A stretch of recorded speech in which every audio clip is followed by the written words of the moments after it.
Vidianto Wijaya on your left, Christopher Giuliano on your right. And given that he's destroyed everyone this weekend, Vidia, he gets to go first.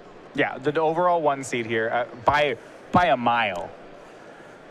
It'll be a flooded strand to start off our other semifinal match. Winner of this match going to play against Caleb Scherer, as there is a Zergo Bell striker there for Giuliano. Good start for him. He wants to get to the board early, as you mentioned. Yeah, well, and I did talk about he's got some cards that are very strong in the early game, and they can really capitalize on some of the things that Wijaya is doing. I mean, in order to do well in a lot of these mid-range mirrors, Wijaya has played 3 copies of Painful Truths in the main.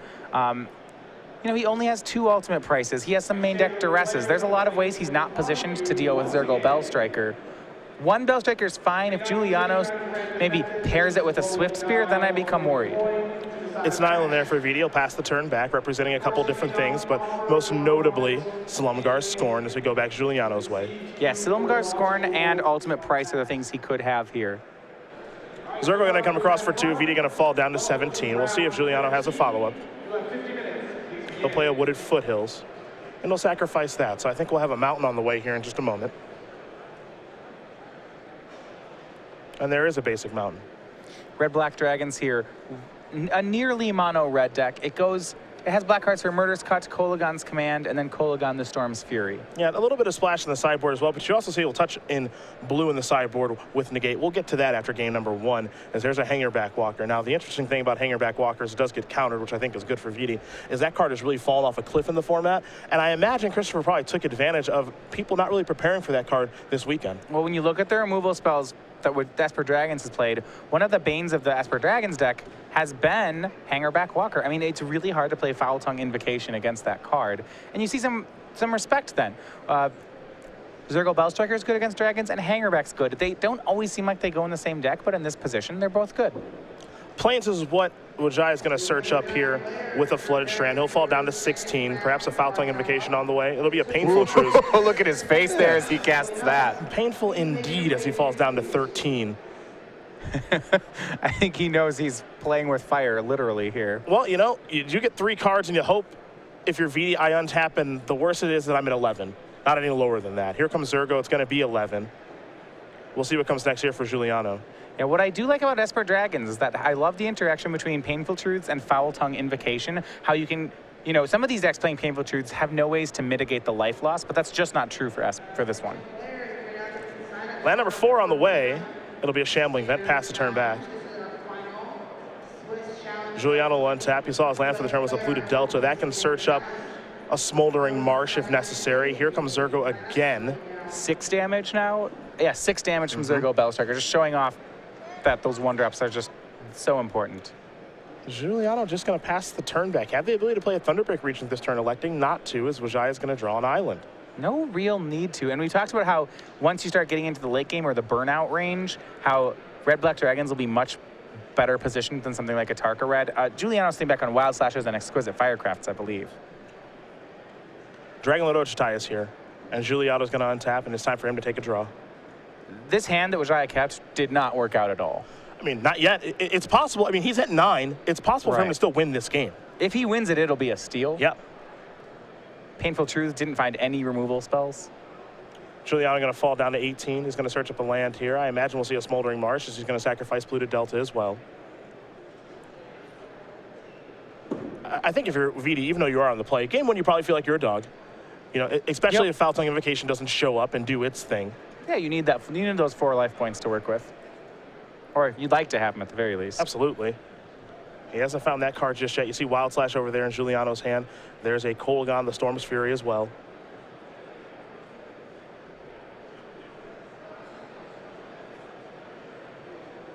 I mean, the story of this game has been Wijaya's inability to deal with Zergo Bell Striker. Yep. But the brakes are on for now. The 5-4 is in the way. Here's a Thunderbreak Regent for Giuliano. Going to pass the turn back over to Wijaya. He'll take a draw step here. Picked up a copy of Dig Through Time. Graveyard's not very large, though. No, and because of Thunderbreak Regent, Wijaya can't attack with Ojitai. May not have been able to anyway, just because of how low his life points are getting. But he does have a dragon in play. I believe at least 1 Silumgar's Scorn in hand. Well, what I find kind of interesting is you say that he can't attack with Dragonlord Ochitai, but what if he does? What does Giuliano do then? Does he just take it and allow VD to anticipate, or does he trade with Thunderbreak Regent? If he trades, if I'm VD, depending on what my hand is, I might be happy about that. Right, your worry would be that if he hits you and then finds a foul tongue invocation. Absolutely. You're right. I could also see a line of play here for Vidi where he attacks with Dragon Lord Ojutai and then just plays another one after getting to anticipate, but he's just going to play a land and pass the turn back. Yeah, so sits back on what I believe is Silumgar Scorn's Scatter to the Winds, Dig Through Time. Okay. Giuliano's going to untap. Time for him to take a draw. It's good, but not great. The late game that Vidi has in his hand is he has a copy of Ugin. Though, with something like Kolaghan the Storm's Fury in Giuliano's hand, there is a risk that Vidi will tap out for Ugin and then immediately die. Yep. And that's got to be on the radar the entire time for him. I know there are only 2 copies of Kolaghan in Giuliano's deck, but the entire time that card's kind of looming over how the game is going to play. And he, of course, has one in his hand right now. I think for Giuliano, he's just trying to figure out, how can I pick my best spot to ruin Vidi with this card? Right. So Vidi has to tag Kolaghan with a counterspell, and that's no easy task. Here comes Thunderbreak Region. I certainly don't love the idea of taking 4. I don't think that's an option. I'm not even sure taking 3 to point a kill spell that's an option, so this block just makes sense. Yep. And now Giuliano will just pass the turn back. Well, we'll take a little dig then. That's exactly what Vidi's going to do. And you see he does have a copy of Dragon Lord Silumgar in hand. Dig Through Time is going to resolve. He would love to find a Foul Tongue Invocation right now. Wijaya going to take a look at the top 7, of course, take 2 along with him from the Dig Through Time. Shambling, Vent, Painful, Shrewdless Jace, Vryn's Prodigy among those cards. Does not look like the best Dig Through Time. I don't think you can take Painful Truths anymore. I love drawing cards. I get it, but ultimate price is acceptable here. I would be fine with that if that's within those 7 cards. I am concerned about Jace because if you know Giuliano's deck, you know that cards like Draconic Roar exist, and I'm just not sure I want to put a Jace into play. I mean, Silumgar even suffers from that problem. There's ultimate price. That's going to resolve. The shields are down right now. Giuliano might fire off some burn spells. Again, he doesn't have a lot of burn. Wild Slash, Kolaghan's Command. Those are some instant speed burn spells. Nothing to target with Draconic Roar right now. And then Exquisite Firecraft is a sorcery. Yeah, he has burn, and Firecraft actually is a really good burn spell in this deck, in that it's a lot of damage for 1 card that kind of fits into his theme, but you're right, it's a sorcery, it doesn't work here. Kolaghan's Command is going to deal VD 2, it appears. And Thunderbreak Reed is going to come back to the grip. So now we're going to head back Wijaya's way. Good play here for Giuliano. 2 damage and a Thunderbreak, that's solid. Prairie Stream the draw. Plenty of basics out there, so it'll enter the battlefield untapped if that's the land that Wijaya wants to play. Oh, wow.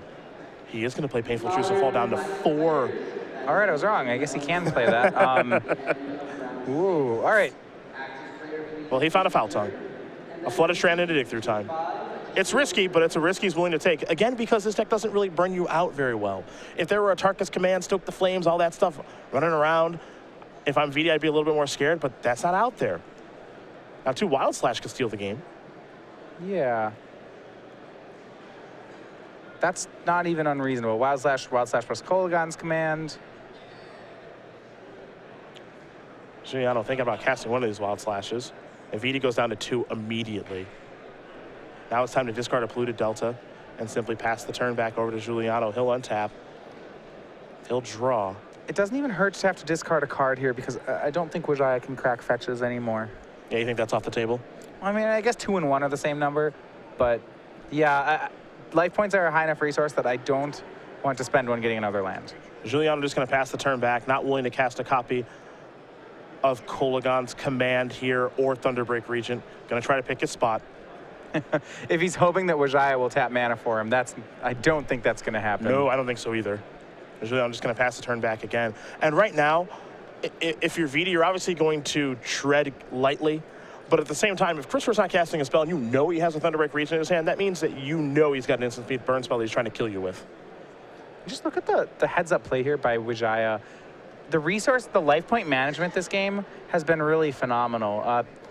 Casting a second Painful Truths, I don't think is a play that everybody makes in that situation. It's scary, to say the least. Here's Foul Tongue Invocation revealing a dragon. Yeah, so you might think this is peculiar because there's no dragons for Giuliano, but, well, Wijaya's had to be discarding cards. And it's not a if they do sacrifice a creature, you gain 4 life. You just get 4 life. Yeah, so this is the big one. He's not killing anything. He's using this as 3 mana, reveal Dragonlord Slumguard, gain 4 life, because 6 is a lot better than 2. Here's Kolaghan's command. Now we know about Scatter to the Winds in hand. Yeah, I mean, this is the time for Giuliano to make this play. And realistically, Vidi has forced his hand. So the target is going to be Zergo with the Kolaghan's command. And now here's Scatter to the Winds to counter that. Yeah, well, the dash ability on Zergo is problematic. So outside of the fact that it's a lethal burn spell, so he will have to make that counter. There's more going on too. Vidi's going to go up to 6 from the Finalizing Invocation. Dragonlord Slumgar still in the hand, as that all you have to do is reveal that. And this was all on Giuliano's end step.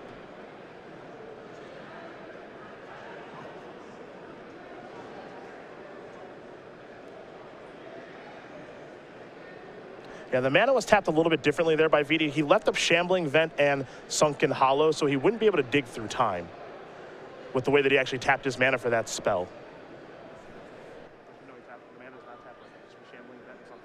Right. I mean, if he wants to dig on the end step, that I think that's something he's interested in, but you're right. I don't think the tap was made correctly. Yep. The one thing that I noticed with the way he tapped his mana is that he was not going to be able to cast Salumgar Scorn as well with the way that he tapped his mana.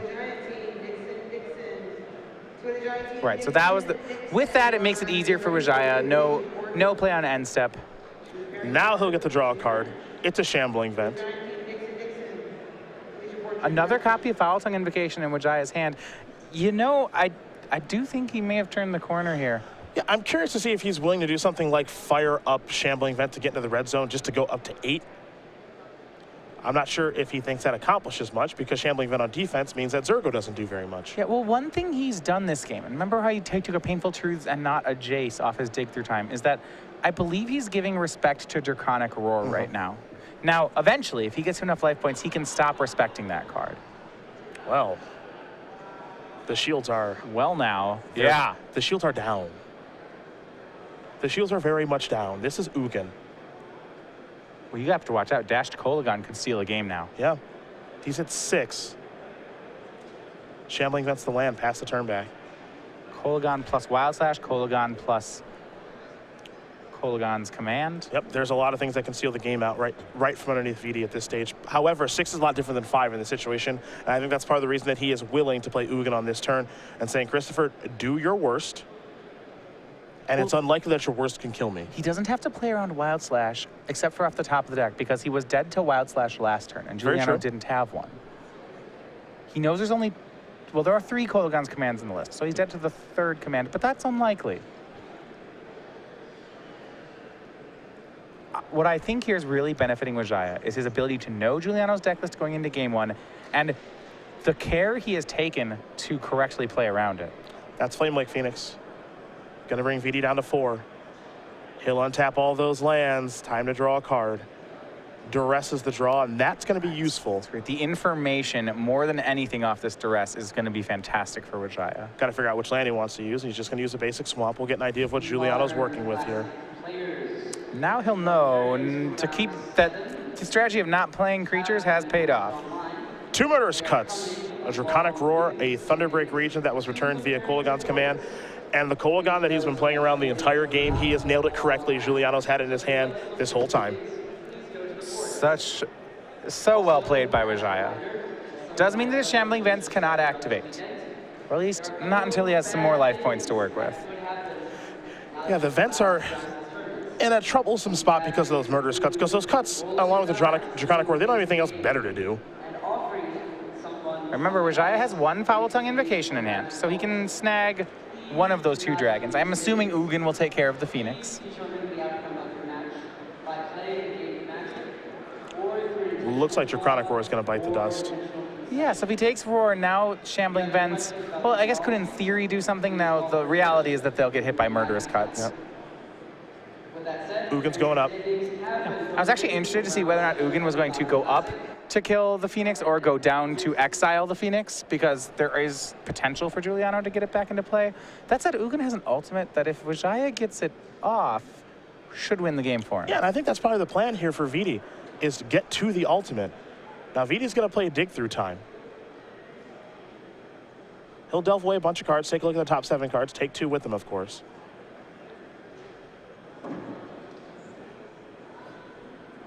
And you see, I think Giuliano wants to know what the ultimate on Ugin does, and we'll take a look at Ugin here once Vidi does finish resolving this dig through time. You see the gain 7 life. That's the big part here.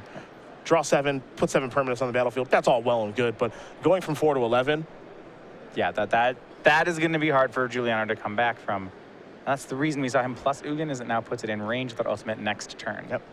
The scary thing about Ugin is, again, the ultimate not that hard to get to. It takes 2 activations of going up. No, and I mean, even that said, we rarely see it. I mean, as an 8-mana planeswalker, Ugin's, all his abilities are extremely powerful. Dig through time done resolving. Land for the turn is a Flooded Strand. Pass the turn back, Wijaya over to Juliano. Juliano going to draw a card. Wijaya has the information. He will know all of Giuliano's cards, save 1. He has a Foul Tongue at the ready and Ugin Ultimate to follow it up. I believe he even has multiple copies of Silumgar's Scorn. That should have this locked up. Yeah, if that's the case, if he has Scorn and another hard counter to stop Giuliano from what he's doing, Giuliano's in the spot now where he can't play multiple spells in a turn to try to finish his game off. He doesn't have a lot of burn to get the game done with, and Vidi is threatening to gain so much life next turn. And I'll say it, early on, it seemed so difficult that Wijaya was going to stabilize this game. When Zergo was dealing 6 damage, and Wijaya was having to cast multiple Painful Truths, it just didn't seem like it was going to happen. There's the Foul Tongue Invocation to take care of the Mulligan. Wijaya's going to go up to 8. Now we might see him go up to 15, and there's really no coming back here for Giuliano if that's the case. I mean, Wijaya's hand is Scorn, Dragon. Well, that is, you're not going to break through that. Jace, the draw.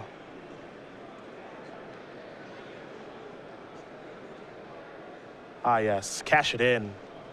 The ultimate on Ugin is here. So it's gain 7, draw 7, put 7 permanents on the battlefield from your hand onto the battlefield. Actually, flavor-wise, this is, interestingly enough, the reverse of Nicol Bolas's ultimate.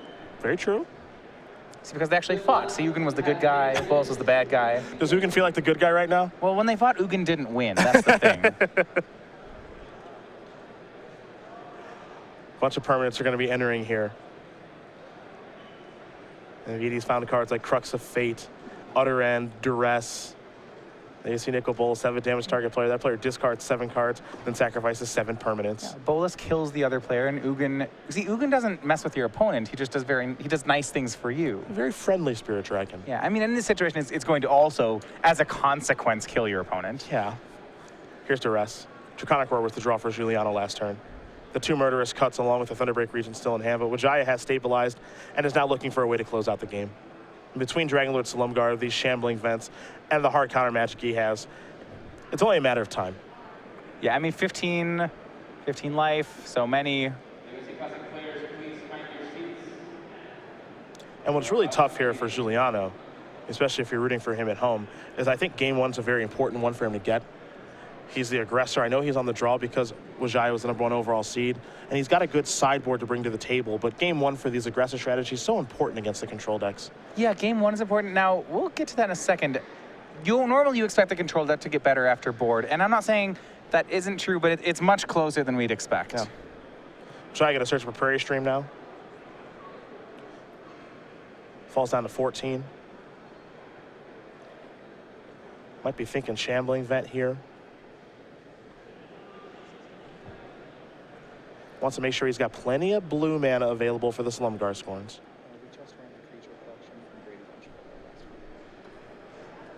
There's Shambling Vent. It's going to come in for 2. Wijaya up to 16. Giuliano going to fall a little bit lower, down to 12. You should just about have it locked up. It'll take a couple swings, but not even so many. He got to keep the Ugin around after he ultimated it, so 3 damage a turn will be coming from there. Mounting the draw here for Giuliano. He'll take a look at the graveyard that Wijaya is working with here. Maybe try to pick up a little bit of information. Murderous Cut going to come down. It's going to target Jace Vryn's Prodigy. We'll see if Vidi is okay with that resolving. Again, Vidi is working with basically perfect information given the duress. Jace is going to bite the dust. Doesn't really need that to win. I can't really see Wijaya countering anything right now. basically you want to counter something that could stop you from winning, and I just don't think any of these cuts are close to doing that. There's Murderous Cut there on Dragonlord Salumgar. Giuliano will delve away some other cards. I think he's going to counter this as it's a mere annoyance, and he'd like to finish this game off pretty quickly. When you start countering spells in the names of time, that's a good place to be. Yeah, I want to get the game over with. There's Thunderbreak Regent. Yeah. Crux, Scorn, Utter End. Sure. Yeah, another Scorn. Yeah. As we said, it's only a matter of time. Which of these many answers shall I use? Pretty much. Dragonlord Ochitai. Ooh, nice. Okay. Ooh, okay, now maybe he can get the clock 1 turn quicker. Yep. I think it's going to be 2 turns no matter what he does. Yeah. Here's an attack for 3. Ugin going to go up. That's 3 more. Is Giuliano going to fall down to 6? Vidi going to play Dragonlord Ochitai. Why not? We'll get the whole team. Yeah, some goods. More is better. And that is going to do it. Vidianto Wijaya is going to win game number 1 here over Christopher Giuliano. Esper Dragons up a game over Red-Black Dragons as Wijaya does continue his dominance here in Las Vegas. We're going to take a look at the sideboards here, and you're going to find that what Christopher Giuliano does bring to the table is a little bit interesting in 2 Scab Clan Berserkers, 2 Outpost Siege, 2 Negate, 2 Ultimate Price, 3 Duress, and 4 copies of Self-Inflicted Wound. Well, one of the things we talked about with his deck is it's not just this all-in red deck. He actually has a lot of cards that point him toward a mid-game and possible late game, and he can actually continue going at that out of the sideboard. So 3 Duress, so you expect this out of black decks against control. He can definitely use those. 2 Outpost Siege is actually very interesting. Outside of a counterspell or Ugin, Wijaya can't answer Outpost Siege, and he'll gain a lot of card advantage. It gives him another spell that Wijaya has to fight over. Lastly, and you touched on this one during the match, there is a light blue splash that Christopher was already running so that his mana could be slightly better with the Battlelands. He has 2 copies of Negate in his sideboard that'll both be fantastic in the matchup. On the other side of things here for Wijaya, 2 Irrational Clerics, 3 Monastery Mentors, 2 Negates and Ultimate Price, 2 Tasker the Golden Fang, 2 Duress, a Languish, and 2 Self-Inflicted Wounds of his own. Yeah, now on Wijaya's side, I'm more interested to see what he chooses to do here. I believe because his opponent still is a Monastery Swift Spear Zergo style deck, that we'll see Arishan Cleric get boarded in. Now, only 2 copies, that part seems fine. The rest of this is rather hit or miss. I think Ultimate Price is good. It answers early creatures, and actually the Dragons deck, most of its threats are mono-colored. But outside of that, I think Languish seems reasonable here. It's probably a better sleeper than Crux of Fate. Perhaps Wijaya goes to some Tassikers. I don't see him going to Monastery Mentor, but then again, if he thinks Giuliano's boarding on enough removal, he might make that swap. Well, those are the options there for both players, and as they do get ready here for game number 2, we will talk about the StarCityGames.com holiday sale, December 1st to January 1st. We're going to have some awesome specials for you. This one that's going up to 20% off of select promo lands ends Monday at 10:59 a.m., East Coast time. New items added at 11 a.m. East Coast time, Monday to Friday, and we'll have stocking stuffers all month long as well. StarCityGames.com for more information about that holiday sale. That does get updated every weekday. Game number 2 on the way. Now, I believe if memory serves, Matthias, you said during the pregame show you were a fan of Esper coming into the weekend? I said I wanted to play Esper if I was going to do it this weekend. I almost got to just be a hero. I said Esper and Todd Anderson, but then Todd lost playing for top 8. You got close. We're close. You got very close. I know you weren't a fan of Amulet Bloom coming into the weekend, and it did put up a pretty good showing. Nothing spectacular, however. Yeah, actually, so none of these players are playing Amulet in the top 8. And I know Brad Nelson was talking about this. Jarvis Yu had a great standard record, crashed out with Amulet. No Amulet decks with a record, I believe, better than 5-3 on the weekend. So perhaps that deck will continue to stick around. We will find out. For Christopher Giuliano, he played Jund to a pretty solid record to make top 8. And for Vidianto Wijaya, it was Grixis Control that he liked. And he went 7-0-1 with that deck through Modern. Yeah, I mean, Grixis Control, to me, looked like of the decks that the deck to be playing this weekend, at least in Modern. You know, we talked about we liked Obzon and other black-green decks, but Grixis Control in the hands of both Vidianto Wijaya and Jerry Thompson looked fantastic. Well, looks like Wijaya is going to take a moment to get ready here for game number 2. You see him take a moment to place his phone on the table. So we'll come back to the booth here very, very quickly. And of course, we do want to talk about the StarCityGames.com Players Championship as well, because, well, it's next weekend. Right. We know that. We're in the semifinals. We've already got one person over on the other side to the finals. That's Caleb Scherer, who it really can't go understated how impressive a run it's been here for him. Well, I mean, he's been in the Players Championship conversation all year, but not like this. Yeah. Came in this weekend just falling short on the points race, and really just out of almost sheer will bounced back from a rough start and just running the table on really a historic run here. It's incredible to start the tournament off 3-3 and still be able to fight back. A lot of people might give up in that situation, but Caleb kept his head down, kept battling, rattled off a whole bunch of wins. Now all of a sudden he's in the finals, and he did have kind of the backdoor out of if Joe Lissette was able to win the tournament and Caleb was able to make the top 4, then Caleb would be able to make it in and Joe would drag him along, much like we saw last year with Dylan Donegan bringing Steve Mann along with him to the Players' Championship. But Joe got knocked out very quickly by Christopher Giuliano and his Red Black Dragons deck, so now it's just on Caleb. Yeah, I mean, that's really just been it, right? There were a lot of players who, for a while, looked like they might be able to take someone along with them into the Players' Championship. But at the end of the day, it's Caleb who has to fight for Caleb, and maybe that's just the way he wants it. Yeah, we'll take a look at all the players that are qualified here. Again, we've got 15 that are already figured out. You got Jacob Wilson and Jim Davis. Those are our Season 1 champions. Jacob did win the Invitational, and then Jim, your points leader. For Season 2, Ali Antrazi, Kevin Jones, Ali, pretty memorable stuff with Green Red Tron, beating Chris Van Meter in the finals, playing Amulet Bloom. And for Kevin, well, I don't know if anyone plays more Magic than he does, so he's qualified. And then for Season 3, it was Alex Pistecki, Danny Jessup. They're good to go. And then all these at-large bids, which I'll let you rattle off here. Well, so Season 4, we had actually the points champion is Joe Lissette for Season 4, actually based off his top 8 finish. But then we get to our top 8 bids. So that'll be Jonathan Morawski, Todd Anderson, Ross Miriam, Rudy Brixa, Hunter Nance, Logan Mize, and Tom Ross, all joining us next weekend. And last but certainly not least is the defending champion. That's Brad Nelson.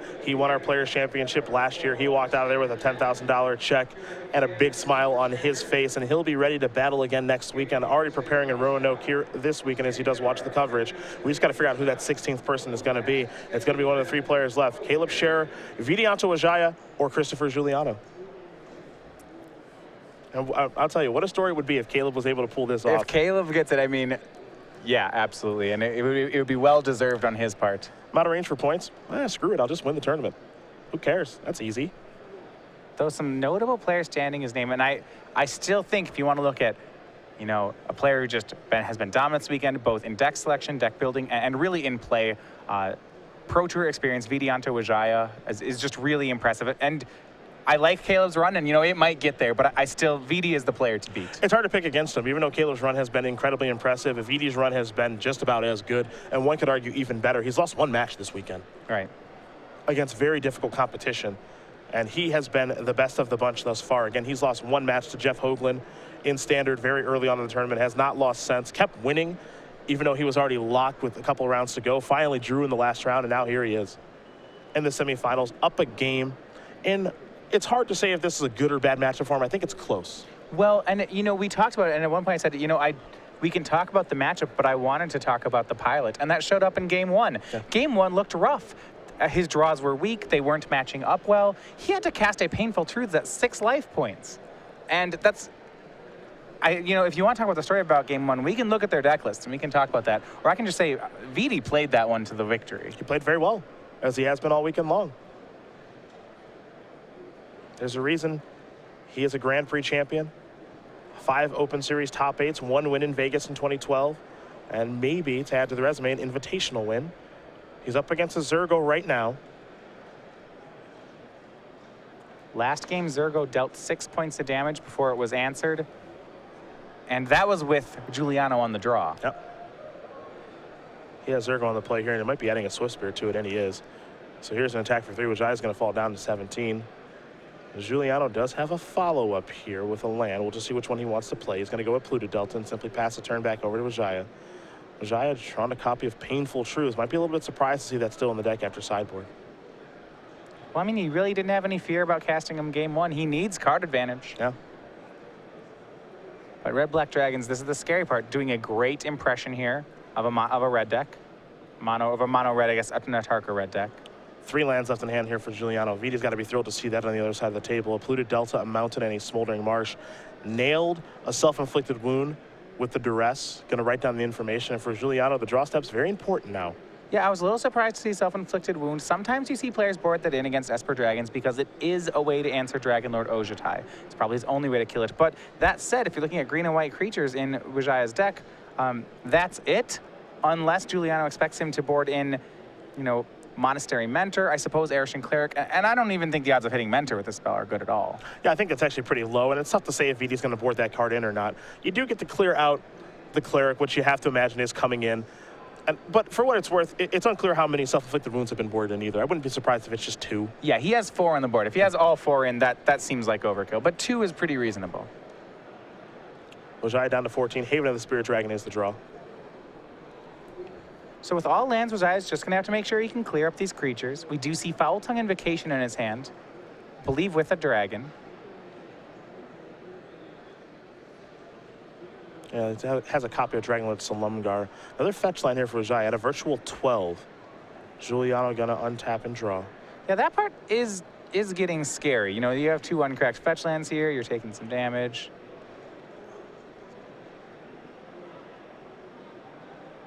Gonna go to the attack step here. At least Giuliano would like to try to, if Wijaya will let him. Here come the attackers. Wants to wait until the attack step because it represents a counterspell. Now, I don't believe Wijaya has one. But if he waits until the attack step, then he might give Chris the impression that he wants to see if Chris plays a haste threat or something pre-combat before playing any sort of kill spell, which I don't think he's going to play the kill spell anyway. He's just going to draw a card here. So maybe he does not have Foul Tongue Invocation in hand, or maybe he's better off just languishing here. Yeah, and I think that's the line. And once again, and what I'm finding impressive on Wijaya's side is he is quite liberal with giving away life points as long as it's not the last one. You know, I would say in this situation, I am worried going this low against red-black dragons. I was worried last game when he Painful Truth so low, but that does not seem, you know, he seems to be very in control of what can kill him and what can't kill him. Mountain, Mulligan. Looks like it's going to be dashed. Bunch of damage past the turn back. Wijaya down to 4, but 4 is not 0. Well, what this will do is it can effectively Stone Rain Wijaya off all his plays. So as long as Christopher does not play the dragon into open mana, he can force Wijaya to leave up 3 mana all game. Another thing I do find a little bit compelling here, too, is that Giuliano can set up lines of play like dash Mulligan and then negate whatever your spell is that might handle this. I believe he may have drawn a copy of Hangarback Walker for the turn. Well, see, I mean, what I like are things like this. So say he gets land 6 and he waits until he has land 7 and then he says Hangarback on 1. I mean, what does Wijaya do there? Here's Foul Tongue Invocation, revealing a dragon. That part makes it easy. Now that it's out of Giuliano's hand, Wijaya has a lot more leeway to work with. Well, that one is, but he does have the other one. Wijaya does not know that, as Giuliano will pass the turn back over to Vidi, plains the draw. Now, we have seen Vidi cast Painful Truths in pretty interesting situations. You're wondering if he's going to do it now. I am very curious as he does separate the mana. Oh, it looks like it. He still has Scatter to the Winds available for the next Mulligan, which, to be fair, Vidi doesn't know about. There's a Flooded Strand. Oh, he goes so low in each of these games. Just, oh, man. Well, it stresses me out just watching it. The nice thing about control decks is you get the opportunity to use your life total as a resource. And Vidi did a very nice job of that in Game 1, and he's trying to do it again here in Game 2. He'll search up a copy of Prairie Stream. As he does fall down to 7. The other thing to note about Painful Truths is he could just Painful Truths for 2. I'm not sure if that's optimal or not, but it's an option. That card has 1 mode. it certainly does for you. Am I at 3? If I'm at 3, I will consider the line of playing it on 2. But both, you know, yeah, we're drawing 3. He's down to 4. You know, I hadn't even seen that line because as far as, like, in my head, this card has 1 mode, and that mode is it just draws 3. Okay, so Giuliano's draw for the turn was Exquisite Firecraft. Wijaya's at 4. There's only 1 spell in the graveyard? Correct. Oh boy, this is Here's Hangarback Walker. This is one of the ways that Giuliano can steal a game that it looks like he's in some trouble. Scatter to the Winds is going to take care of that. Choice there between Scatter to the Winds and Silumgar Scorn. He'll go for the cheaper one. Wijaya needs a way to gain some life. Yeah. Or he has to hope that Giuliano doesn't draw another spell. Now, the question here is, how many spells does Giuliano actually have after sideboard, as in comes the vent? He's going to go up to 6. 6 is pretty cozy. 6 is much nicer than 4 right now, especially when your opponent has a Firecraft. Giuliano's going to sacrifice this polluted Delta.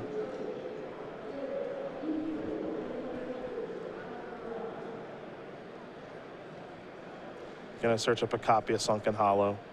That'll give him the blue mana, assuming that the negates have come in, which I have to assume they have. You're against an all-spell deck. I'm assuming he has them in. They're not in his hand right now, though. And it might be time for another Hangarback Walker here. Here's 6 mana. That's Hangarback for 3. Now, Wijaya does have a copy of Slumgar Scorn in hand. He also has the ability to say, you know what? I'll just Wrangler Slumgar. I'll take that thing. What do I care? Yeah, if he has the 8th land and can play Slumgar, take Hangarback Walker, and leave up 2, he might do it. Now, if he doesn't have the 8th land, I don't know if he can take that sort of risk. You can see his hand. He's got Flooded Strand, I believe, Polluted Delta over there. So 8th land, not a problem. Going down to 5, maybe a bit of a problem. Yeah, so the question is, he has 2 Scorns, I believe. He could try to leave both of them up, but if he's scorning here, he'd only have 1. Makes sense. I do kind of like scorning this. I like the Drangler Slumgar play. I can certainly see a reason to do that, as Dig Through Time is the draw. Big draw here. Scorn, Dragon, and Dig Through Time. Once again, we're seeing Vidianto Wijaya near dead, and yet you kind of feel like he's going to win. Curious to see if he's going to shamble on across. He will. He's going to go up to 8. Giuliano's going to fall down to 13. A lot of people have talked about just how powerful of a card Shambling Vent is. You don't think much of a 2/3 lifelinker that's a land, but that creature land might be responsible for the game win here for Wijaya. It's looked very impressive, because when he was at 4 and Exquisite Firecraft was a draw, I was quite worried for him. Going to fall down to 7 now with Wijaya. Going to search up a copy of Sunken Hollow yet again. So leaves 4 mana up. He has Scorn. Now, if you noticed, he's left up all 4 blue lands, so he can dig and Scorn here. And you might be wondering at home, why exactly is he digging right now? It's those negates in the sideboard. Right. And remember, they have each other's deck lists because they're in a top 8. Yep. One thing, and I've noticed, he has definitely, especially in Game 1 and even in Game 2 here, Wijaya has definitely played like a control player who knows his opponent's deck list. Yeah. And you've seen it in specific plays, too. I think the Ugin tap out is the biggest example of that. Yeah. Knowing that it's so unlikely that you can deal me 6 in 1 turn. You're like, well, your list, you probably can only do 5. Yep. Vidi going to take a look at the top 7 cards, take 2 with him from the Dig Through Time. Foul-Tongue Invocation, Utter End among those cards. Yeah, never opening himself up to Draconic Roar. Yep. I mean, that's not a card I put my red opponents on just out of habit. Yeah. He's found 2 cards that he's happy with. Dig Through Time, done resolving. I believe he took another dig off it. Yeah, might as well chain him. Something I could always get behind. Just draw spells, draw more of the same card. Yeah, it's great. It's no Sphinx's Rev, but it's pretty good. It's pure profit at that point. You have the exact same hand, but plus 1 more thing. It's a Flame Wake Phoenix now. This one's interesting because you don't actually want to counter this one if you're Wijaya. That's... You kind of want to kill it, but you don't want to counter it. Yeah. But this is that numbers game again that we saw in the previous game where 7 to 5, sure. Exquisite Firecraft me down to 1. Stress level just increasing again, down to 5. Just Wijaya, just up, down, up, down, up, down. Yep.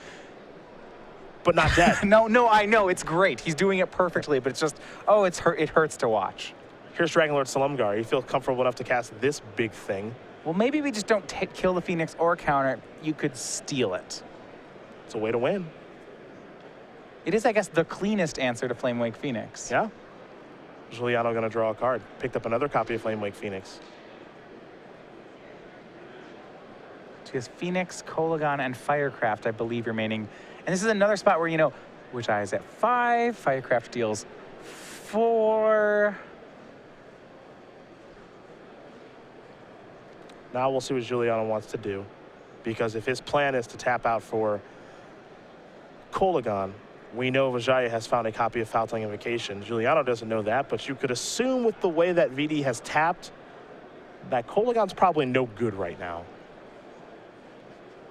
We'll take a look at the graveyard, see his options.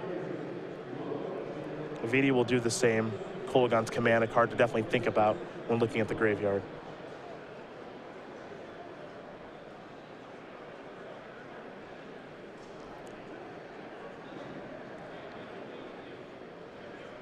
So can't actually play the Phoenix into this board. It would run into the Dragon.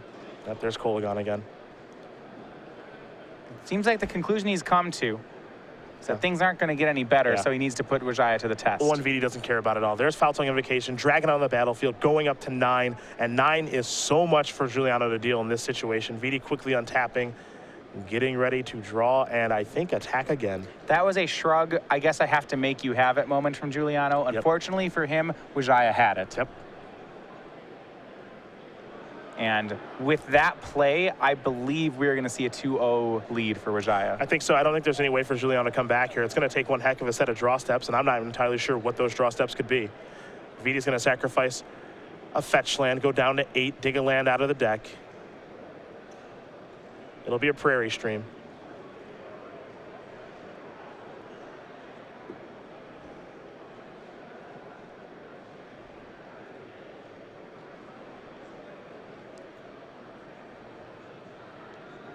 Shambling Vents ready to rumble across yet again. So that will be an attack for 7. It's a 2-turn clock, not to mention some life gain. Yep. Vidi's up to 10. I love this play yet again. Just going to play Jace past the turn back. Has dig through time. Slumgar scoring at the ready. Giuliano will draw a card here. Kolagon's Command, Exquisite Firecraft, along with the Flamewake Phoenix. And what's so tough here for Christopher is that it felt like at times the window was open, right? I drew an Exquisite Firecraft here at 4, but I only have one spell in the graveyard. But maybe we can get another. I mean he's at 4, right? This is good. Yeah. But I really do feel that with the Exquisite Firecrafts, like I think they're good, but I think the spell density in his deck after sideboard's pretty low. Well, that's true. So you look at his main deck, and it has 15 spells in it. But we're talking about cards like Wild Slash and Murderous Cut. So now, granted, they're being replaced by Duresses and Negates. So the spell count's actually the same. But the difference about something like Negate is you don't actually have control over when you cast it. So when you want to fill up the graveyard, it can be hit or miss. Draconic Roar, you have to imagine, is going to come out of the deck. Yeah, some of those. I don't even really like Kolagon's Command. Yep. Some number is probably okay, as here's one being cast. Looks like it's going to try to take down Jace, maybe get back a Hangarback Walker. But it's unclear if he's going to be able to reliably cast Exquisite Firecraft with spell mastery.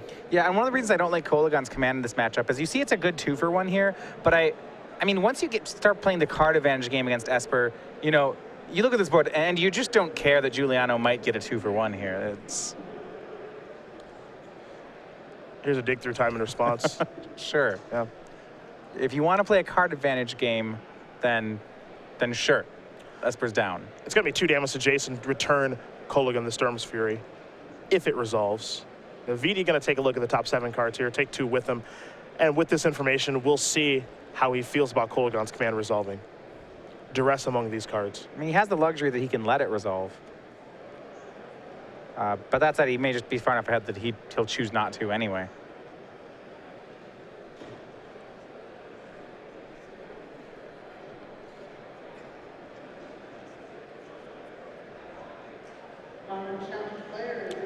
Well, dig is resolving, and it's all set.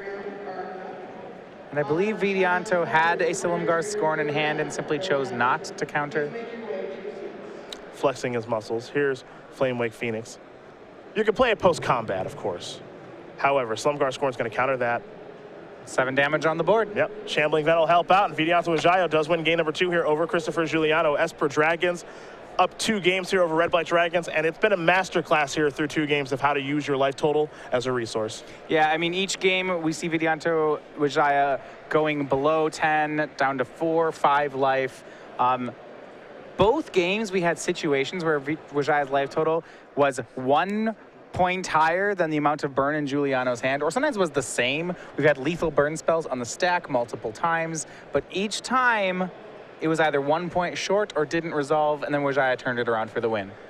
These players will take a look at each other's deck lists, get ready here for game number 3. Christopher Giuliano will be on the play once again. We'll see if he can get back into this thing as Vidi is starting to really flex his muscles here in the semifinals. We'll talk about our schedule for Season 1 on the SCG Tour.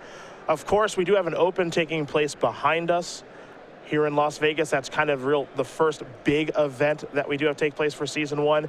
Then we'll take a little time off. I think we could use some of that. And then Cincinnati to kick off January. After that, we'll go to Charlotte and Atlanta.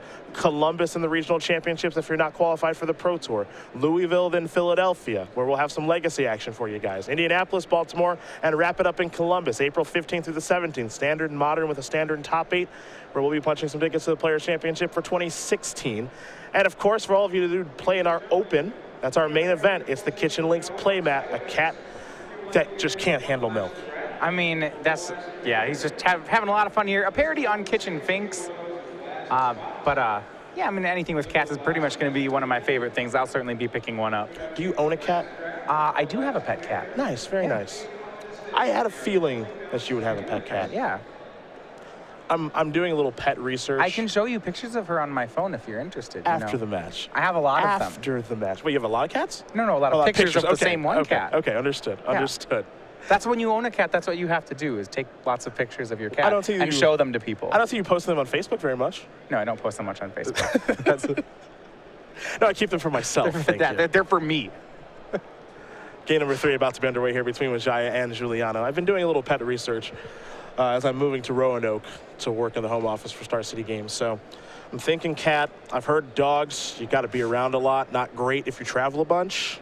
So I'd say if I was living out in the country right now, I would probably get a dog. Yeah? But I think I want a dog, but they just require a lot of attention. So I've been told, no experience with a dog before, but I kind of want one to watch basketball with.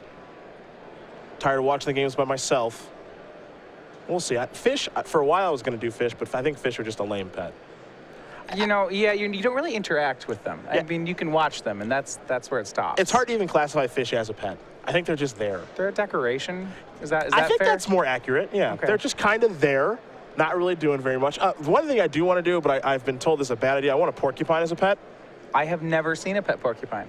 There's a video online. There are a lot of those. There's a rescued porcupine, and then I saw just a bunch of people. I saw one guy petting it, but you have to wear gloves because the quills, everything. Right. But the porcupine was just having a ball, being petted, and I was like, I kind of want one of those, but it's just not going to work out. And I've actually done my research. Porcupine as a pet is a horrible idea, I've been told. They don't end up liking you either? No, they don't like you at all. They bite you? Yes. Okay. I think at the early stages it's fine, but then once they get older, they don't want to. I had that experience when I was young with a pet hamster. Thought it was really fun because, when I was in grade school, we had one that it just bites you. Yeah, my brother had a hamster. You can't play with them or anything. My brother had a pet turtle, too. I think I'm past that. I think a pet turtle's a cool idea when you're 10. Turtles were cool. I mean, especially when I was 10, because Ninja Turtles were really big. So a pet turtle, yeah. You'd probably name it, Donatello or something. I'm a Michelangelo guy. Okay. Myself. I've been told by Tan and Grace that his friend has a pet porcupine and that they are a lot of work. I just kind of want one. And I don't want a hedgehog. I'm not going to get a hedgehog name at Sonic. I want a porcupine. But I don't know if I have time for all the work. Plus, you have to own a pair of gloves. Yeah, that's probably the deal breaker right there. I mean, how would you do that? Yeah, it's a lot of work. Some people are chiming in on Twitter saying hedgehogs are awesome. Debatable. They like chili dogs. Hedgehogs? Yeah. Is that true? Did you not watch any of the Sonic the Hedgehog cartoons? Okay, so I did. Oh my goodness. I did. Sonic's all about chili dogs. It's been a really long time. I watched it as a kid, but I don't remember anything about it. It's been a really long time. I used to watch the Mega Man cartoon mostly. A horrible show. Did not age well at all. Truly sad. Yeah, I didn't even know about that one. Oh, it's bad. It's really not good. Zergo is where Giuliano is going to start things. Now, we saw this start in game number 2, and that's a good start. Obviously, you want to get to the board early with this or Swift Spear. You'll have to see if Christopher can actually capitalize on it this time. Yeah, we actually saw a turn 1 Zergo, turn 2 Swift Spear into a relatively slow start from Wijaya. The one main deck copy of Languish, or rather sideboard copy of Languish, I think did the work there. Yeah. For Wijaya, he just started things off with a Flooded Strand. He's going to fall down to 18, virtual 17 here from the fetch land. Well, that's one of the differences with this red-black deck as opposed to, say, something like a Tarka Red. So when a Tarka Red goes Zergo into Swift Spear against you and you don't kill one on turn 3, you die. Yeah. Because they're going to follow it up with, a Hordling Outburst, or they're going to cast a million burn spells at your face and become immense you, or something horrible. And what happened with Giuliano was he got the 2 creatures that got in, and then no follow-up, they got languished, and then we were playing Magic again. And that's one of the dangers of having cards like Kolagon or Kolagon's Command or Hangarback Walker in your deck, is when you get ahead early, you don't always bury them. Wijaya going to sacrifice that Bloodstained Mire, get himself a swamp. I think we're going to have a duress on the way, and we do. We'll see what Giuliano is working with. Kolaghan's command down. Zergo, Kolaghan, the Storm's Fury, and a couple of lands. And this feels a lot like the last game, where the duress, if you're Vidi, you're crossing your fingers and hoping it's not too bad on the other side, and it's not again. It's a second Zergo, 2 lands, and Kolaghan. You're right. I mean,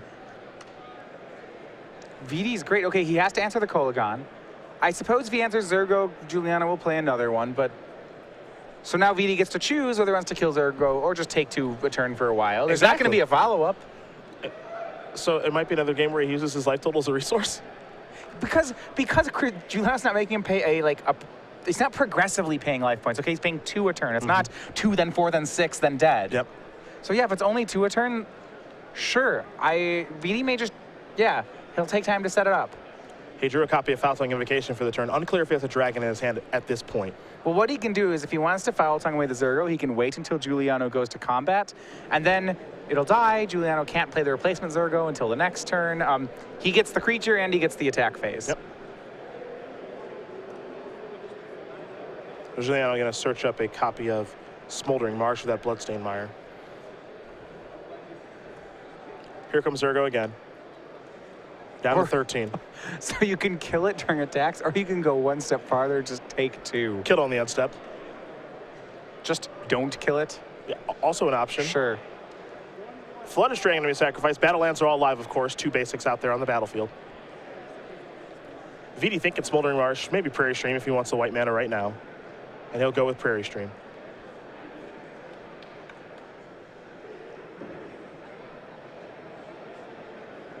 Will he cast the Foul Tongue? Yes. Does he have a Dragon reveal? Yes. And Dragolord Ojutai. A good one at that. Not bad. Up to 16 he goes. By playing that end step instead of during combat represents a counter spell. Not sure if he actually has one. Utter end the draw. Polluted Delta the land, pass the turn back. Great start again for Wijaya. Now, he may not have the 5th land at the ready. But outside of that, it seems like he has just about everything. Another Foul Tongue, a Languish, an Utter End, an Ojutai. It's a really good hand. Yeah, it's good. The only thing he has to worry about is this Kolaghan, and he's got it covered a couple ways. Yep. Giuliano going to draw. I believe Thunderbreak Regent. Maybe a Swift Spear. It's a red card. Interesting spot here for Giuliano is whether or not he just wants to try to jam a Kolaghan. I don't think he's going to go for that. He's going to dash Zergo. And now here's Swift Spear. It's aggressive, but we've seen Vidi take a lot of damage because there's not so much follow-up in Giuliano's deck. And you see, okay, with the dash Zergo, he'll take 3. The Zergo's going to go back. The clock's not fast enough. Down to 12 goes Wijaya. Now that dash does mean that Giuliano is doing a good job of playing around language, which Wijaya does have. Our top 8 being announced here for our first open of Season 1. Here's Dig Through Time. Steve Rubin making the top 8. No surprise there. Nope. 4th place with 36 points, Cal Avery. Vidi gonna dig through time here. Danny Jessup making the top 8. We'll see him next week in the Players' Championship. 5 points, Nathan Steuer.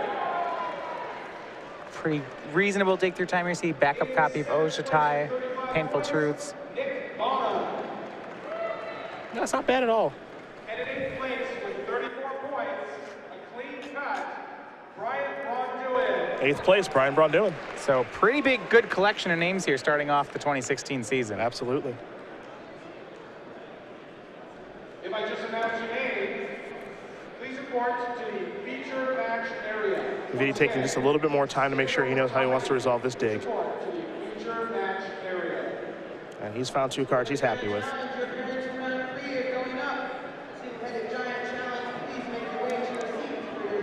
So just Swift Spear left on the board. There's a window for Vidi to make Ojutai here. Now, he does know about Kolaghan. He knows that he'll have to take a hit off that if he goes for Ojutai. Also, he's seen self-inflicted wounds out of Giuliano, so it's not without risk. That 4 on the sideboard, unclear how many are in the deck. He knows it's more than 0. Or at least it was last game. Vidi thinking Prairie Stream here with the fetch land as he falls down to 11.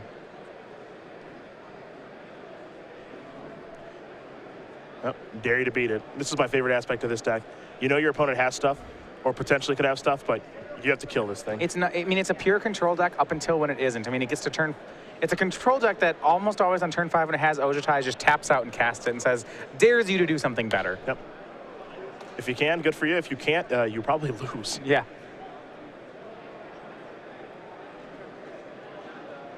Over to Giuliano, we're going to go. He's got that Swiss Spirit. We know he's got Zergo and Kolagon in hand. Remember, he has negates on the splash and the sideboard, and he has a Sunken Hollow to be able to cast one. Looks like he picked up a copy of Hangarback Walker for the turn. Well, I will give him an insurance policy against Foul Tongue Invocation. But what I like about Wijaya here is he actually just used that Ojutai as a kill spell for Kolagon. Yeah, I love it. There's a Zergo. Pass the turn back. Let's trade.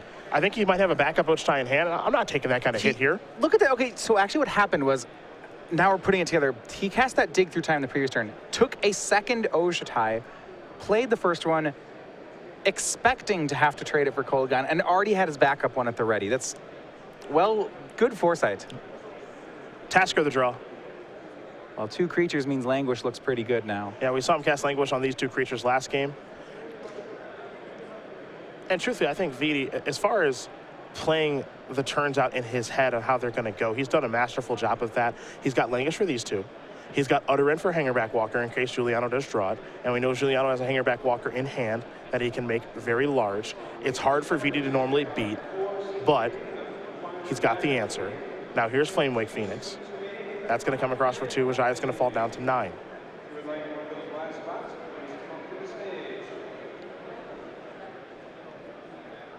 And now we might just see a Hangarback Walker here for 1. And that means that Giuliano is empty-handed.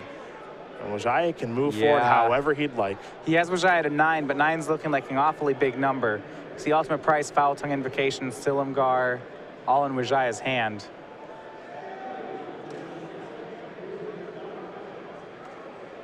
Oh, not to mention an Ojutai. Yeah, might as well cast that. I mean, Flamewake Phoenix has to attack. So it does. So it does. Yeah. Anyone could win that fight.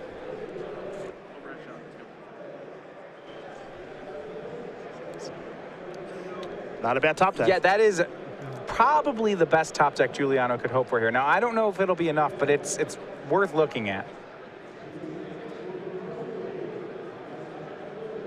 I wonder if you just swing. I am on the opinion that you swing everything here. Try to get as much damage as you can. Well, I mean, the Hangarback will be worth 2 damage because it gets pumped off Kolagon, and good, he's going to make the play. And Wijaya can't really block the Hangarback. If he blocks the Hangarback, he goes to 1. So I would rather have 2 damage than a counter on Hangarback. So what will Dragonlord Ojutai block?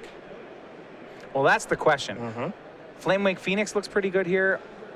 If you think you can, otherwise he can just, you know, accept the consolation prize of the Kolagon. Take 5, go to 4. Yeah, I mean, that draw was phenomenal for Giuliano. No more Kolagons to worry about. Silumgar scoring the draw. And some mana choking here on Wijaya's side, actually. He would like to be able to say Foul Tongue and ultimate price, but then Foul Tongue will get Hangarback. I would rather that not happen. It's close. Up until that Kolagon, I was going to say that Wijaya had it handily. It still looks good for him. Here's Tassiger. What I think will be interesting is next turn, he'll have to take care of the Flamewake Phoenix. Wijaya can use ultimate price on the Phoenix, which means it might come back at one point. Or he can Utter End the Phoenix, but that leaves him open to Hangarback. So there's some pluses and minuses to his removal spell selection. At the same time, Utter End costs 4, so that may just be the thing that makes the decision. Yeah. Here comes Flamewake Phoenix. Tell you what, knowing how Wijaya's been playing this, he'll probably just take 2. It's a little risky, but she might be right. Yeah. He's going to use ultimate price here. That'll take care of Flamewake Phoenix. If you're Vidi right now, I think you're expecting Christopher to draw something that's irrelevant over maybe the next turn or 2. Well, you're hoping for it. If Christopher draws a land at any point in these next few turns, it's probably the game. activate Hangarback Walker right away. Pass the turn back. Good play. Yep. Painful truths. Well, Nice. we're at 4. It's fine. You are a crazy person. I am just trying to come around to how apparently this deck is played. I'm learning. Pass the turn back. You're right. 2 games ago, I would have told you can't cast that card. But now I'm not sure. There's Flamewake Phoenix.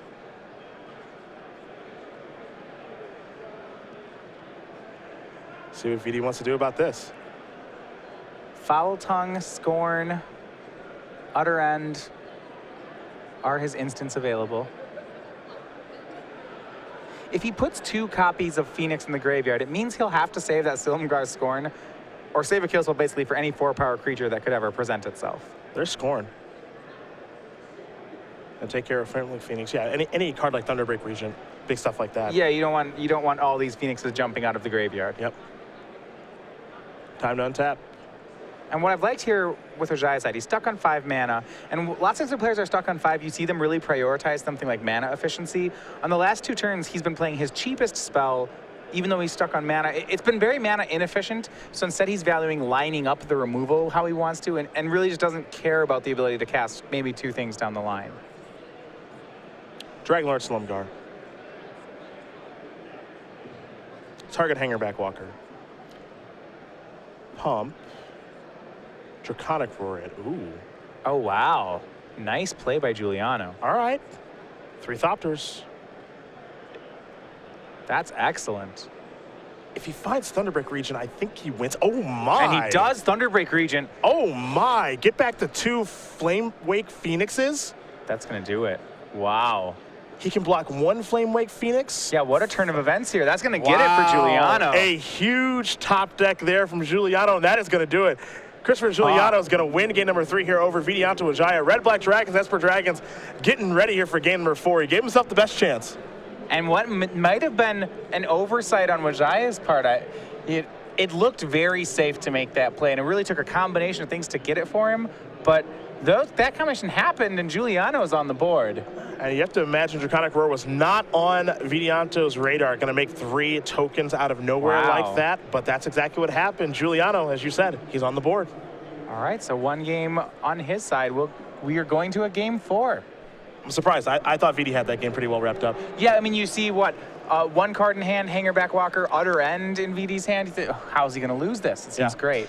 I thought that one was wrapped up. An impressive comeback there. So I guess it'll be interesting to see if VD wants to sideboard a little bit differently. He's automatically grabbing some cards here, given that he's on the play this particular game.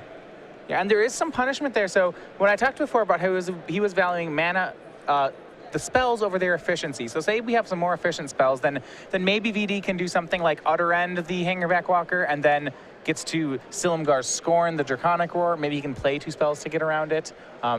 But the Dragonlord Silumgar seems safe, and to be honest, if that doesn't happen that turn, the game's over.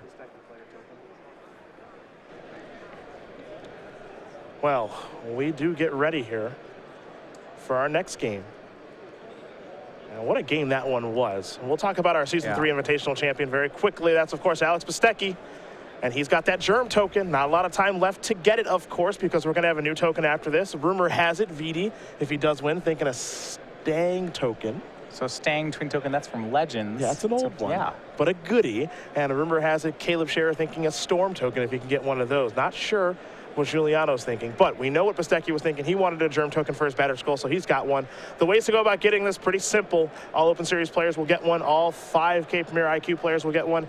And then in all orders from StarCityGames.com, 5 order minimum, and you can get them at our dealer booth as well. Alex Bistecki going to be playing in the Players Championship next weekend, December 19th and the 20th at the Star City Game Center in Roanoke, Virginia. One of 16 competitors battling it out for $50,000, and one of these 2 here in our feature match could be as well. Vidianto Wijaya currently up 2-1 over Christopher Giuliano. Heck of a comeback there in game number 3. Yeah, I mean, a lot of things had to break his way. There's a real clutch turn where he top decked a Kolagon, and then that Thunderbreak region. So some things had to break his way, but Giuliano setting himself up so that if the pitch was served to him, he would hit it. He nailed it out of the park, but he's on the draw this game. That's a world of difference. Yeah, it'll be interesting. Wow. All right, we're going to game 4. I did not think we'd be saying that. I didn't think so either. Wow. When Vidi had Dragonlord Slumgar, Foul Tongue Invocation, Utter End in hand, all that good stuff. Utter End a clean answer to Hangarback Walker. I'm a little bit surprised. I think he might be too. I mean, when he had second Ojutai in play, I was thinking, okay, yeah, we're done. He did it. He had stabilized, run Christopher out of cards. He was still at 10. Things seemed great. Yeah, you hate to see a game like that slip away if you're Vidianto, because we have seen 2-0 leads disappear. And Alex Plastecki is one of the ones who's done it in the most famous fashion. That was last season's finals, was down 2-0 to Stephen Mann. Yep. Mulliganing in game 3. Kept a hand that he wasn't thrilled to keep and climbed all the way back. And that's why he'll be in Roanoke next weekend. Maybe Giuliano claws all the way back here. It's looked pretty one-sided so far. Yeah, we were wondering how this matchup would work out. Lots of times Esper Dragons struggles against red strategies. This is not the red deck we know in a Tarka Red, so we're wondering how it would be. And, you know, 2 games in and even 3 games in, I would say it looks decisive for Esper Dragons. But Giuliano showing really the power that those high drops give his red deck. I still think that Vidi is favored. I love his matchup. But, boy, oh boy. That was a heck of a game there. Well, back down to the grind. He's going to have to do it again. Indeed. Both players going to take a look at their opening hands.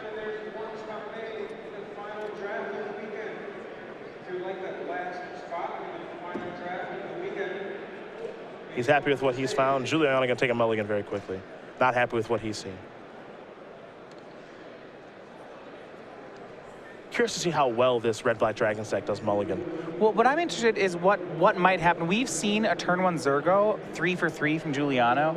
I'm wondering what will happen in the games where he doesn't have that early pressure. It's a big question, because I think the later we go, the worse it is. I know he won a late game there, but it was timely top decks that got him home. It wasn't a thing where I want to go to the late game against this deck, because that's not where he wants to be.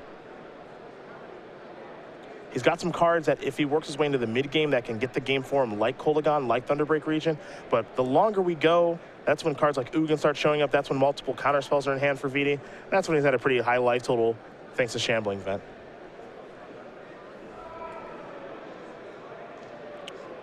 Six cards here for Giuliano. And Giuliano's plan in these post-board games has really been to just chip shot some early pressure in, so and try to win with 1 or 2 dragon swings in the late game. Does he like the 6? In a matchup like this, card quantity does matter on Giuliano's side. Unlike other red decks, he actually has to get up to 5 mana to play 5 drops, so he needs early pressure, he needs lands. A lot of pieces there. Quantity will help.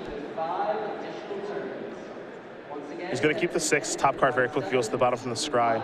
Vidi going to start things off with the Polluted Delta. You mentioned what happens if he doesn't have early pressure. Smoldering Marsh is the start. I believe he kept a 1-lander on the draw with the scry rule, and so far he's 0 for 2 on the scry and the draw for hitting it. And the difficulty is, it's not just like he needs the 2nd land. He needs the 4th.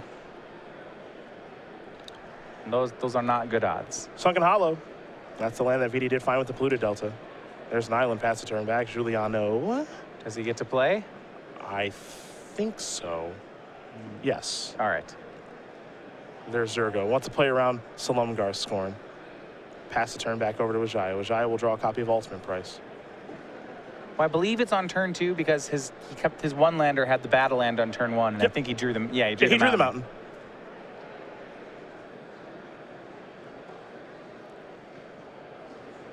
There's Bloodstained Mire.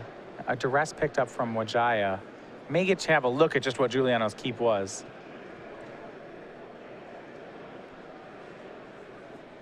There's a swamp.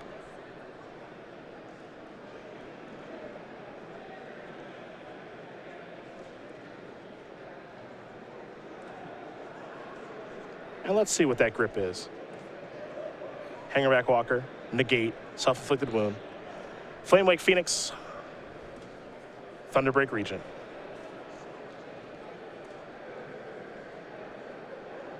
Vidi going to write the contents of the hand down here. Curious to see which spell he wants to take between negate and self-inflicted wound. Self-inflicted wound is the one that's obviously castable right now. Negate could kind of gum up the works a little bit if Giuliano's able to work his way into blue mana, however. Well, I do believe that Wijaya has a turn 5 Ojutai ready to go in his hand. And when you sense weakness on your opponent's side, which I would if I was Vidianto right now, I'm more inclined to take the self-inflicted wound and just say, hey, I'm going to hit you with this turn 5 Ojutai. If I take it, you don't have an answer. Wound down.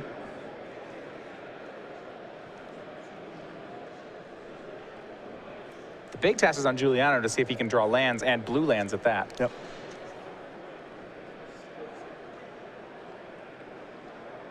Wijaya will just pass the turn back now. Giuliano will draw. Didn't get a great look at the draw step, but it is a mountain. All right, he gets to play some Magic now. Here's Flamewave Phoenix. To runner land is exactly what Giuliano wanted. They aren't pretty lands, and the hand is still average, but he's playing, and he's got a shot. Yep. Ultimate Price going to take care of... There is a Thunderbreak region in Giuliano's hand. All right, there go down. Yeah. Wijaya, I think, is hoping that his Ojutai can race the Thunderbreak region to the battlefield. Silumgar scoring the draw. Pretty big draw there for Vidi. Gonna Yeah. play an island, pass the turn back. And look at this disguising he's going on. He hasn't played a white mana yet, and that's intentional. Yep, he's got basic planes in hand. Yeah. He's had it since the beginning, too. Looks like Exquisite Firecraft was the draw.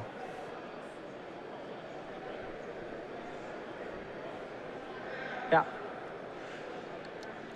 Phoenix will swing with only 3 lands. There's really just one play for Giuliano. It's going to be his Hangarback Walker. I suppose he could just send a Firecraft upstairs. That's the other line, which sounds bad, but it's not horrible. It's not horrible. I don't know if Vidi would counter it or not. It's not horrible. I think Vidi has 4 cards in the graveyard right now, I believe. Duress, 2 fetch lands, and an Ultimate Price. Here's Hangarback Walker. Yeah, I like scorning this. Reveal Dragon and Ojutai. Well, that's got to be a win for Giuliano. Anything that gets a Silumgar scored out of the hand is decent. Ojutai. Said it before, it's a control deck, and we rarely see Vidianto play anything on his main phase, except the moment you get to 5 lands, you drop Ojutai. What if Foothills the draw here for Christopher? Well, that will turn on the blue mana. Wait, No, it no, will it not. won't. No, it No, will not. Goodness. It'll turn on Thunderbreak region, but it will not turn on the blue mana. Right, blue, the one color Wooded Foothills cannot find. Yep. Painful Truths, dig through time here in Vidi's hand. See if he can find an answer here for the Thunderbreak region. Because now we know exactly what Giuliano's working with. Vidi's got a pretty good idea. He knows one of the cards in the gate. He does not know the mystery, which is Exquisite Firecraft. If he can take care of the Thunderbreak region, he's in pretty good shape. Wijaya will draw. Dig through time number 2. So he doesn't have the kill spell yet. I guess we'll find out if things are going to get painful here. He'll attack. And I wonder if Giuliano has to block, right? No, Whoa. he's whoa. not. I mean, he really wants. He gets his Phoenix back, but Well, I guess the question you have to ask yourself, if you're Christopher, right, is, am I winning if I'm blocking? My hand stinks. okay. I guess if he's blocking, his hand is negate Exquisite Firecraft. Yeah. That's all right. You know what? You're right. I don't like taking 5. I don't like letting you get to anticipate. But am I winning if I'm blocking? And I think the answer is no. And Jace was the play for Wijaya. I was somewhat expecting him to try to find a kill spell for Thunderbreak so that the Phoenixes couldn't come back.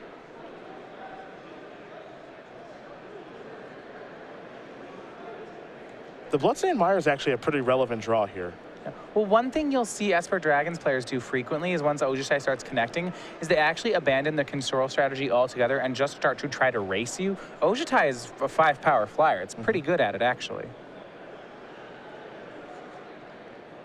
Things are getting interesting here because the black mana allows negate to go on. It can find a copy of Sunken Hollow. Exquisite Firecraft has 1 spell in the graveyard for spell mastery and self-inflicted wound. And the life total lead here is for Giuliano. I think we're going to see Wijaya cast Dig Through Time here, and I have no idea if it's going to resolve or not. So Giuliano had the option to point the Firecraft at Ojutai here, but it looks like he's declining. I think that's going upstairs. Again, if he's not blocking Ojutai, I don't think he's going to try to fire away at Ojutai. Okay, no cast of Dig Through Time. Dragonlord Ojutai the draw. Huh. gives him some insurance here. Now he can just trade Ojutai with Thunderbreak. Play another Ojutai, has another one for later. Perishing the draw. Painful truth down. Coward. All right, I'm going back to not understanding how Painful Truth works. I'm just going to say that. I don't think I could cast it here in this game. Well, I don't know. When I think he's going to cast it, he doesn't. And then when he does cast it is when I don't know. I could never cast it. I'd just be too scared. Dragon Load Shine's on defense. You saw Jace take out, pass the turn back. Just when I thought I knew something. With that said, I had a great time with this event, and I hope you have had too. If you have any Scab Climb Berserker. All right, that one out of the sideboard. Vidi gonna take a look, see how this affects things. It's actually a pretty good draw right now. With negate protection. 3-mana 2/2 haste, Renown 1. We don't see Renown a ton in Constructed. If you get the Renown counter on there, it's a big deal if you do. It does matter a lot. Here's Dig. Will it resolve? Interesting. Wijaya is going to do a minimal delve for this Dig. Looks like Giuliano's going to use negate. Remember that Vidi knows about negate in hand. The one thing he does not know about is Exquisite Firecraft. Sure. So I'm interested in whether or not, in which creature Ojutai is going to block here. Now, the Phoenix is a 0/2. If you let Scab Clan Berserker get Renown, I'm not sure you can actually do that. Mm-hmm. Here come the attacks. I don't know what he does here either. I think you block the Berserker. You go down to 4. It's my thought as well, but I don't like either line if I'm the control player. With 16 points, Mike Greenbaum. You're gonna rock in a hard place. And remember that the removal spell that Wijaya has in his hand is a Foul Tongue Invocation, which is remarkably bad on this board. In 5th place, with 17 points, Wes All right. Calvis. Gonna block Thunderbreak region, take 2. And no Foul Tongue Invocation in hand. Dig Through Time and Draglet Ojutai in hand right now. So I guess what he can do here is now he can cast Ojutai, Jace can plus to target the Phoenix, and if Giuliano has nothing, we're safe. Okay. For now. Now, Exquisite Firecraft make things really bad because then Wijaya just can't play spells for the rest of the game. Mm-hmm. And in 1st place, also with 18 points, Anthony De Lorenzo. Up goes Jace. Legacy players, if you are in the top 8, please meet me at table 360 in order to get your prize wall tickets. We're gonna take you guys to the I don't, and I think this Berserker is gonna lock Wijaya out. Again, Legacy I think it might. Players, please meet at table 360.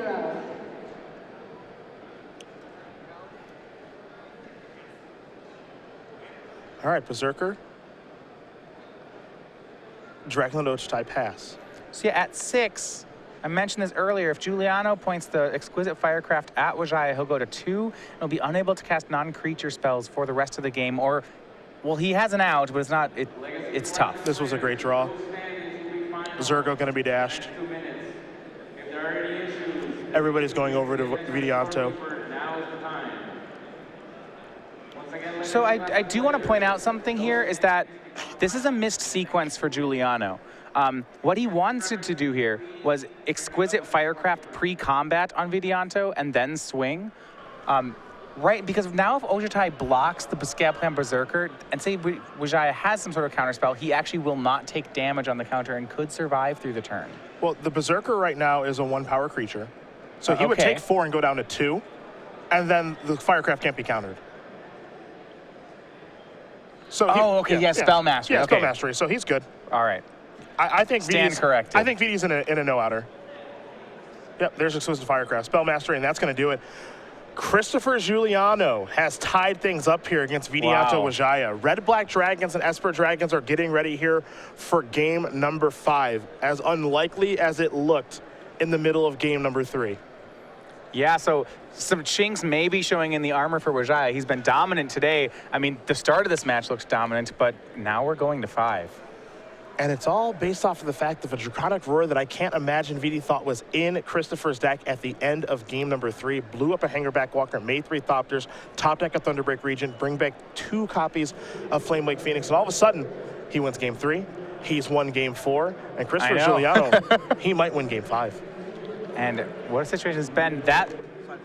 That was a situation, if we remember that start for Giuliano, he kept a 1-lander on a mull to 6 on the draw. He missed the lands on the scry. He missed the land on the first draw. Things looked bad for Giuliano.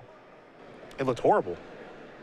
It looked absolutely horrible, but he's coming back, and he's looking to come all the way back. Now, you see the options here again for both players.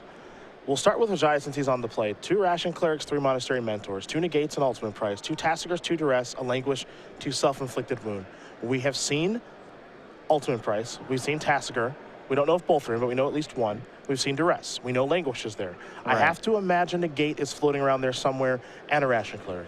Yeah, so, well, it's interesting. So we haven't seen a Ration Cleric yet. I agree that I somewhat expected to see it. But remember, Esper Dragons isn't a Ojutai's command deck, so the card is actually a lot more narrow than you'd see it in, say, maybe a Jeskai Black sideboard. In Jeskai Black, you'll play it, let it die, get it back, play it. It does a lot of work here. For here, I think because Giuliano's not actually a Tarka Red deck, maybe Ration Cleric just doesn't do enough. I mean, there's only 8 creatures in the deck that it blocks. On the other side of things for Giuliano, Scatplan Berserker played a role in that game. We just saw him draw 1, and it was a game winner. He's got 2 of those, 2 Outpost Sage, 2 Negate, 2 Ultimate Price, 3 Duress, 4 copies of Self-Inflicted Wound. We know Self-Inflicted Wounds in the deck in some numbers. Outpost Siege, unclear at this point. Unclear. We've seen Negate. We know Duress is in. We just saw Scab Clan Berserker. Outpost Siege still seemed good to me, but he's now bringing in enough cards out of the sideboard that he may just not have room for all of them. Yeah, the configuration, it's just very unclear what Giuliano is up to, again, because you saw a Draconic Roar that we did not expect to see in game number 3. Exactly. Well, as these players do shuffle up here, we will talk about the Next Level Library with Patrick Chapin, 2 fantastic books by the innovator, the Magic Hall of Famer, the Pro Tour champion for all skill levels, paperback and ebook. They're both available now. Next Level Magic is a guide to mastering Magic the Gathering. Next Level Deck Building will help you build all decks of all types. StarCityGames.com/nextlevel for more information about these 2 fantastic books from one of Magic's all-time best. And we get ready now for something I didn't think I was going to say, truth be told. Game 5. I mean, in game 3, it certainly didn't look like we'd be saying game 4. Nope.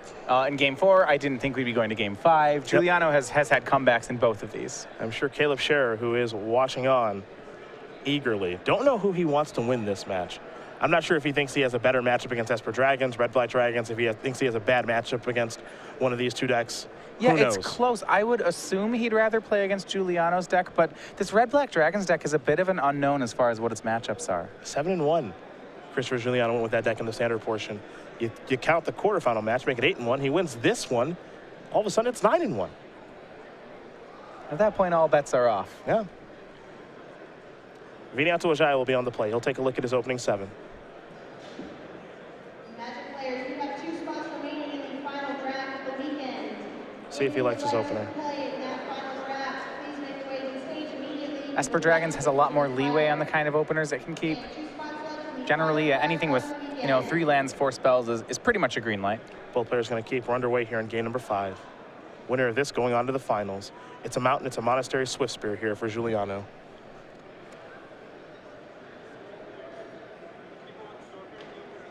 Wijaya started things off with a Polluted Delta. You see a couple of fetches. He's got another Delta, a Flooded Strand, and a Bloodstained Mire. Yeah, I believe it's 4 fetch lands total, a Duress at the very least. So we'll get a chance to see what he's working against. We're back on Giuliano having 1-drops, though. Mm-hmm. Didn't have one the last game. Yeah, I don't remember if it was on turn 2. He was on the draw, so it didn't really feel like, that red start you're used to seeing. Here's Duress.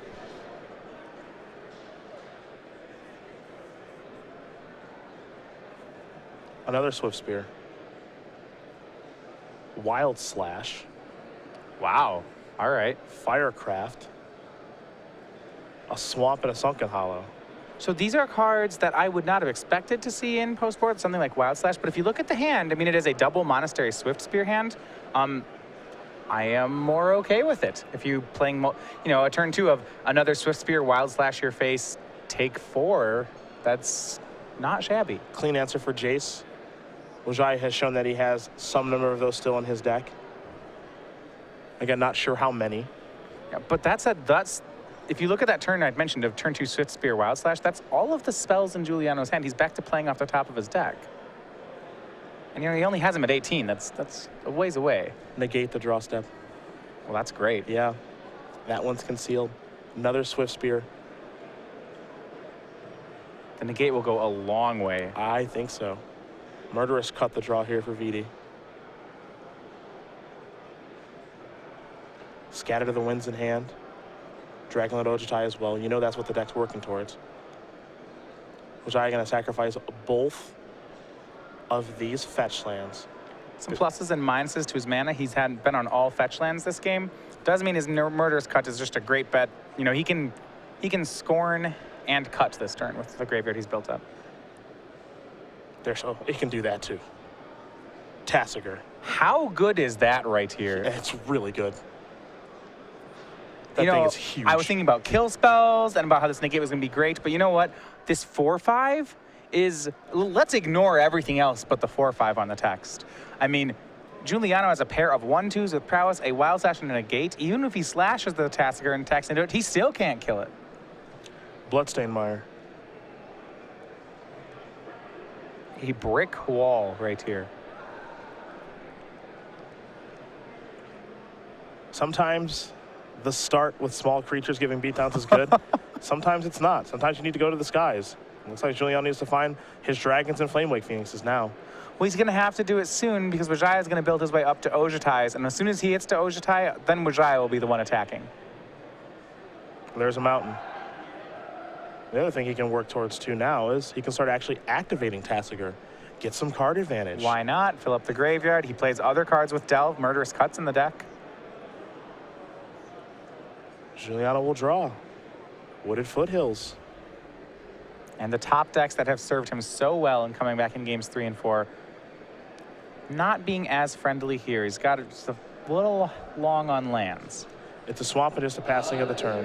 Wijaya going to sacrifice this polluted Delta, fall down to 13.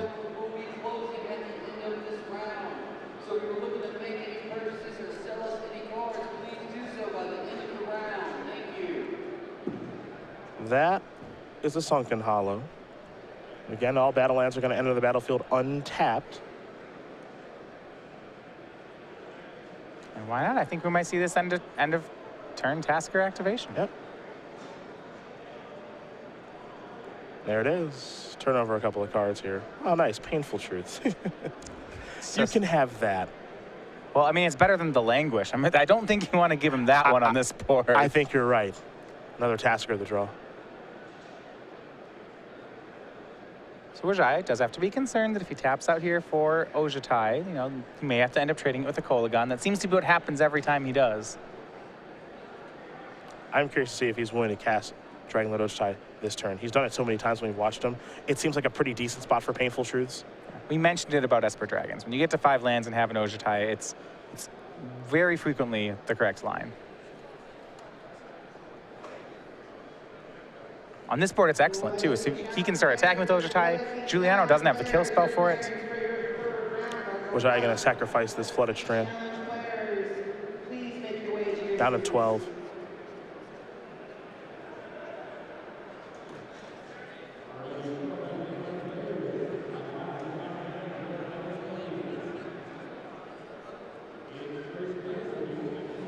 There's another Sunken Hollow. Yeah, Esper Dragons, mostly a blue-black deck with a little touch of white here. Blue-black Ojutai, if you will. And there is Dragonlord Ojutai. Over to Christopher Giuliano. I think it may have been another land. This is his window. If the Ojutai starts connecting, it's not so much the card advantage, though the card advantage matters. It's that Giuliano will just be behind in the race. Bloodstained Mire, actually, excuse me, Smoldering Marsh past the turn back. Wijaya gonna draw. Duress will let him know what the heck is going on. You see him, not even a second thought. He's gonna fire it off. I mean, this will force the negate out of Giuliano's hand, most likely. That'll trigger prowess on both the Swift Spears as well, so it'll be a 2-3. Yeah, Tasigur probably off the attack plan for this turn then. But Dragon Lord Ojutai's not afraid. yeah, I was like, that doesn't mean Ojutai's not going to swing. Trigger. Take a look at the top. Jace among those cards. Now, you know your opponent has Wild Slash Dance, so Jace might not be that attractive. Perhaps the ultimate price that Vidi's looking at is. Yeah, that's pretty appealing here, and that's what he's going to go with. Can hit either of the Swift Spears, and remember, even with Giuliano's later drops, his Thunderbreak Regents, his Scab Clan Berserkers that we now know about, everything but Mulligan gets tagged by ultimate price.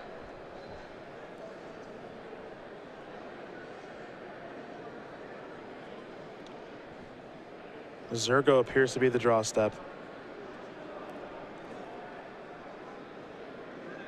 And looks like a dash might be in order here. And it is. Giuliano on the comeback trail. He's trying. Here comes Zergo, both Swift Spears. Well, good attack here. This is the line he has to take.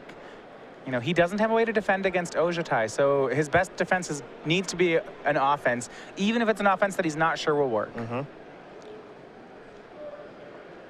The goal is to make Vidi maybe overthink himself a little bit. And Giuliano hasn't really played much of anything. And he's just going to pass priority. Wijaya going to make a move. And it looks like it's going to be ultimate price. Yeah, I was thinking he picked it up off Ojutai. Looking to take care of Zergo. And the benefit of here is that next turn, Vidi's far enough ahead that he could even attack with Tasigur. Make that 3-turn clock into a 2-turn one.